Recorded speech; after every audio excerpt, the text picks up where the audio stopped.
Authentic leadership represents one of the newer areas of leadership research. Although it's still in the formative phase of development, it helps determine which is genuine and real. There are three major viewpoints when defining authentic leadership. The first one being interpersonal. This focuses closely on the leader, including their self-knowledge, their self-regulation, and their self-concept. And it emphasizes the leader's life experiences and the meanings of them. The second way of defining authentic leadership is the interpersonal process. This outlines the relational part of the process, which is created by both leaders and the followers. The last perspective of the authentic leadership approach is the developmental perspective. This perspective focuses most on being a nurturing leader and not a fixed trait. This is all developed over a period of time. They are triggered by life-changing events, whether they are good or bad experiences.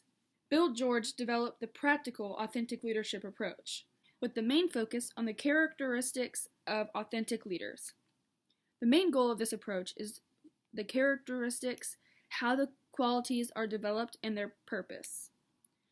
He has found over the years that leaders with a heart to serve others, comfortable with who they are, and they stick to their values, represent an authentic leader.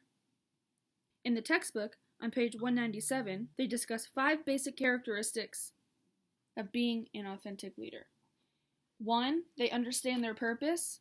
2, they have strong values about what the right thing to do is. 3, they establish their trust and relationships with others. 4, they demonstrate self-discipline and act on their values. And 5, they are passionate about their mission. These special people are passionate and they truly care about their work, goals, and values. With that being said, Eunice Kennedy Shriver was the first person that came to mind.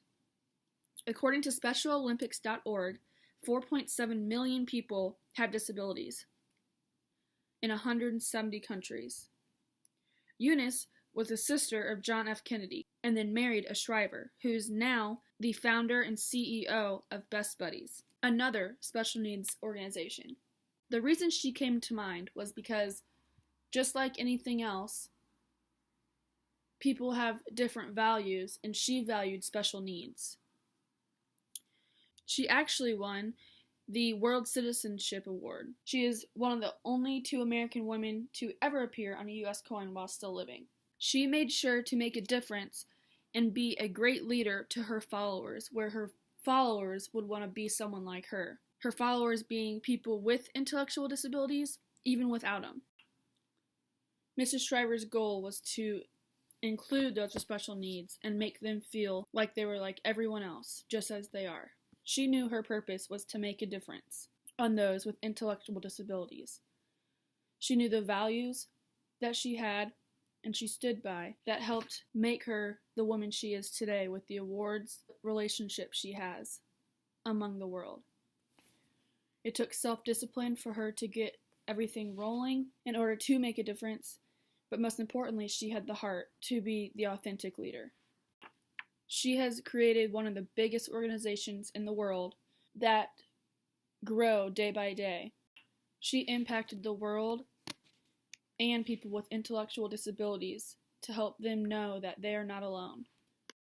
And she created an organization to help people without intellectual disabilities become open-minded and have a big servant's heart.